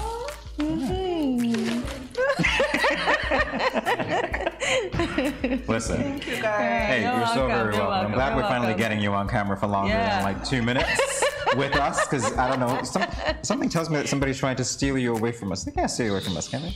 No. We can't have that. Great. All right. Great. So we're going to continue the party with Sharena. Before we do, though, you're going to stay right here for this, Sharena. We want to thank all of you for joining us for another edition of Good Morning SKN. Of course, we're inviting you to follow us on our social media platforms. So they are Facebook, Instagram, Twitter, Snapchat, TikTok, and you're listening and watching on YouTube right now, so you know that too. Right? The handle is easy to follow. It's Studio 327 Inc. Like, subscribe, follow, share, or let us know that you're there. Yeah, and do not forget to leave us a comment and tell us what topics and guests you'd like to see next. And this is where we say, see you tomorrow at 8 a.m. Can I stop you for a second? Because it's a birthday girl's chance. Can you say it? Sure. Can we get you to say it? I can stay. See you guys tomorrow at 8 a.m. when you start our mornings with us. Perfect. At Good Morning SKN. Bye, guys. Party.